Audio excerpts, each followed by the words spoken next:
ಎಲ್ಲರಿಗೂ ನಮಸ್ಕಾರ. T two live ಚಾನೆಲ್ಗೆ ಆತ್ಮೀಯವಾದ ಸ್ವಾಗತ. ಸ್ನೇಹಿತರೆ, ಈ ವಿಡಿಯೋನ ಕೊನೆ ತನಕ ನೋಡಿ, ಹಾಗೆ ಹೊಸ ವಿಡಿಯೋದ ಅಪ್ಡೇಟ್ಗಾಗಿ ನನ್ನ ಚಾನಲನ್ನು ಸಬ್ಸ್ಕ್ರೈಬ್ ಮಾಡಿ ನನಗೆ ಸಪೋರ್ಟ್ ಮಾಡಿ.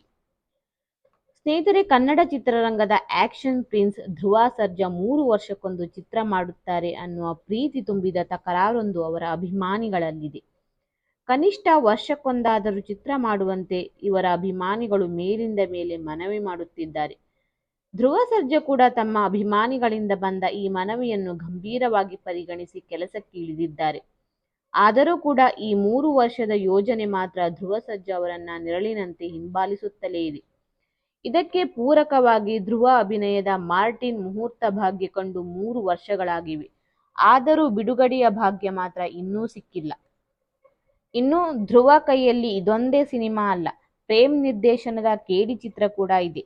ಈ ಚಿತ್ರ ಕೂಡ ಪ್ರಾರಂಭವಾಗಿ ಏಪ್ರಿಲ್ಗೆ 2 ವರ್ಷಗಳು ಕಳೆದಿವೆ. ಆದರೆ ಅದರ ಬಗ್ಗೆ ಕೂಡ ಯಾವ ಮಾಹಿತಿ ಇಲ್ಲ. ಈ ಕಾರಣಕ್ಕೆ ಧ್ರುವ ಅವರ ಅಭಿಮಾನಿಗಳಲ್ಲಿಯೇ ಅಸಹನೆ, ಅಸಮಾಧಾನ ಹೊಗೆಯಾಡುತ್ತಿದೆ. ಆದರೆ ಈಗ ಧ್ರುವ ಸರ್ಜಾ ತಮ್ಮ ಅಭಿಮಾನಿಗಳಿಗೆ ಸಿಹಿ ಸುದ್ದಿಯನ್ನ ನೀಡಲು ಸಿದ್ಧರಾಗಿದ್ದಾರೆ. ಹೌದು, ಮಾರ್ಟಿನ್ ಕತೆ ಎಲ್ಲಿಗೆ ಬಂತು, ಬಿಡುಗಡೆ ಯಾವತ್ತು ಎಂಬ ಇತ್ಯಾದಿ ವಿಚಾರದ ಬಗ್ಗೆ ಸದ್ಯಕ್ಕೆ ಗೊತ್ತಿಲ್ಲವಾದರೂ ಧ್ರುವ ಸರ್ಜಾ ಸದ್ಯಕ್ಕೆ ತಮ್ಮ ಕೇಡಿ ಚಿತ್ರದ ಕುರಿತು ಹೊಸ ವಿಚಾರ ಹೇಳಲು ಮುಂದಾಗಿದ್ದಾರೆ.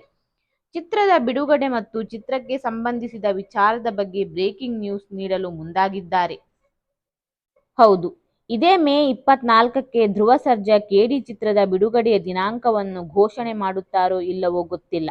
ಆದರೆ ಸದ್ಯಕ್ಕೆ ಈ ಸುದ್ದಿ ಕೇಳಿ ಅಭಿಮಾನಿಗಳು ಫುಲ್ ಖುಷಿಯಾಗಿದ್ದಾರೆ.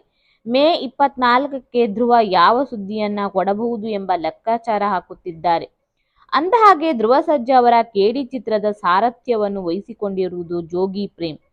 ಸಿನಿಮಾ ರಿಲೀಸ್ಗೂ ಮೊದಲೇ ನಿರೀಕ್ಷೆಗೂ ಮೀರಿ ಮಾರ್ಕೆಟ್ ಮಾಡುವ ಬುದ್ಧಿವಂತ ನಿರ್ದೇಶಕರ ಪೈಕಿ ಜೋಗಿ ಪ್ರೇಮ್ ಮೊದಲ ಸ್ಥಾನದಲ್ಲಿರುತ್ತಾರೆ. ಇಂಥ ಪ್ರೇಮ್ ತಮ್ಮ ಹಾಗೂ ಧ್ರುವ ಸರ್ಜಾ ಅವರ ಅಪೂರ್ವ ಸಂಗಮಕ್ಕೆ ಸಾಕ್ಷಿಯಾದ ಕೇಡಿ ಚಿತ್ರದ ಬಗ್ಗೆ ಸುಲಭವಾಗಿ ಯಾವ ಗುಟ್ಟನ್ನು ಬಿಟ್ಟುಕೊಡಲು ಸಾಧ್ಯ ಇಲ್ಲ. ಹೀಗಾಗಿಯೇ ಮೇ 24ರ ಮೇಲೆ ಅಭಿಮಾನಿಗಳು ಕಣ್ಣಿಟ್ಟಿದ್ದಾರೆ.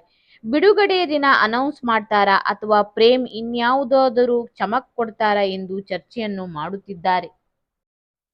ಸ್ನೇಹಿತರೆ, ಈ ವಿಡಿಯೋನ ಲೈಕ್ ಮಾಡಿ, ಶೇರ್ ಮಾಡಿ, ಹಾಗೆ ಕಮೆಂಟ್ ಮಾಡಿ.